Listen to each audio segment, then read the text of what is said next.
muchísimos metros de profundidad. Cambiamos ahora de asunto porque ahora sí, Powell, es su día de nuevo. Hoy volvemos a escuchar a Jerome Powell. Lo vamos a hacer después de que ayer el presidente de la Fed decidiera ir con todo contra las recientes subidas del mercado y decidiera matar la euforia diciendo que todavía quedan más subidas de tipos y que el camino para abatir la inflación todavía es largo.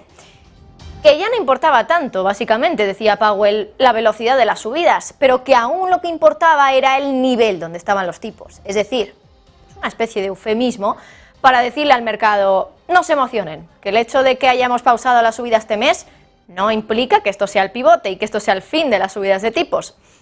Sabemos también que últimamente la Reserva Federal no se quita el traje de halcón, desde luego. Pero la cuestión que muchos se preguntan, muchos analistas del mercado, es desde luego hasta qué punto Powell tiene razón en ser tan duro con la inflación y en subir tanto los tipos de interés. ¿De verdad sirve tanto para combatir la inflación que la Fed suba los tipos? Eso dice la teoría, pero ¿y la práctica? Llevamos más de un año desde que la Fed empezó a subir los tipos de interés. Y la verdad es que yo particularmente echo de menos algún informe en detalle sobre cómo las subidas de tipos han conseguido bajar la inflación. Porque es verdad que Powell, que Lagarde lo comentan de pasada. Dicen que la restricción monetaria ha contribuido a que la inflación baje. Pero claro, ¿cuánto? Dennos cifras, dennos números. ¿O es que acaso no los tienen porque no lo pueden calcular?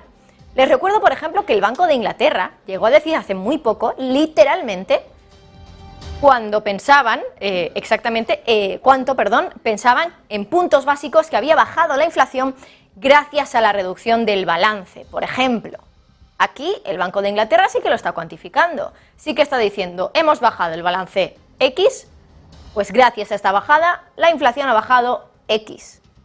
¿Y por qué la Fed no lo ha hecho con todo lo que ha llevado a cabo? Es decir, con las subidas de tipos, con la reducción de balance. ¿Por qué la Fed no ha dicho: este es un estudio, aquí se lo presento, así ha bajado la inflación gracias a lo que ha hecho la Reserva Federal? ¿Por qué no dice cuánto ha bajado la inflación por la relajación de la crisis energética, por ejemplo, y cuánto por la subida de tipos o por la reducción de balance?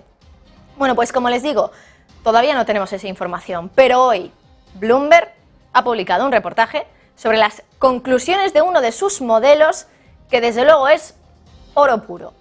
La conclusión principal de ese modelo es la siguiente, y mucha atención. Aunque la Fed hubiera empezado a subir los tipos 9 meses antes, es decir, en verano del 21, la inflación ahora, a día de hoy, en Estados Unidos seguiría igual. No estaría más baja que lo que está ahora mismo. Ese es el resultado de las simulaciones que están utilizando en un nuevo modelo de Bloomberg Economics. Así lo ha publicado un análisis por parte del director de investigación económica de Estados Unidos de Bloomberg. Bueno, esas conclusiones son las siguientes. Dice que la inflación interanual habría estado, apúntenselo, en el 5,9% si la Fed hubiera empezado a subir los tipos en el segundo trimestre de 2021, que estaría en el 5,9% a final del primer trimestre de este año.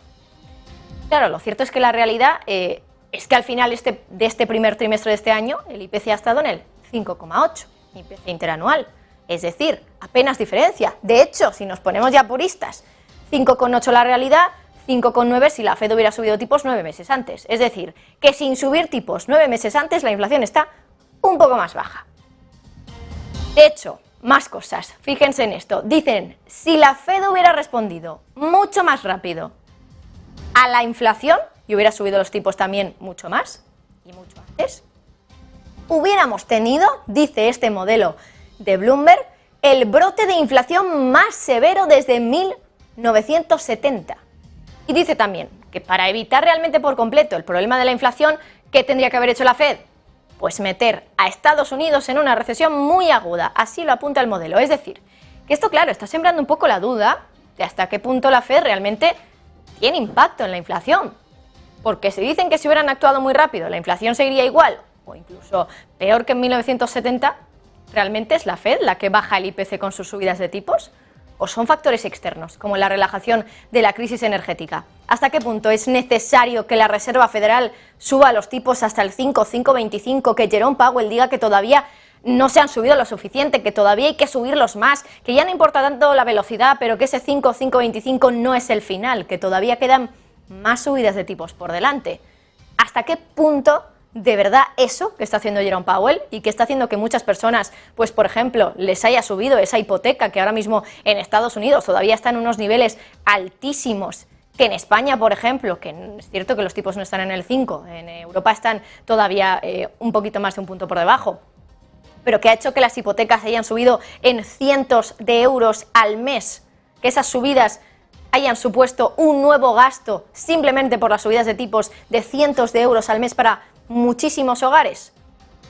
Esto no ha conseguido, por lo tanto, bajar la inflación de más. Bueno, desde luego que ahí les dejo el debate, ¿no?, para que ustedes también reflexionen sobre los resultados de este informe de Bloomberg. Más cuestiones, porque en el día de hoy no dejamos de hablar de Powell, ¿eh? Esperamos a Powell dentro de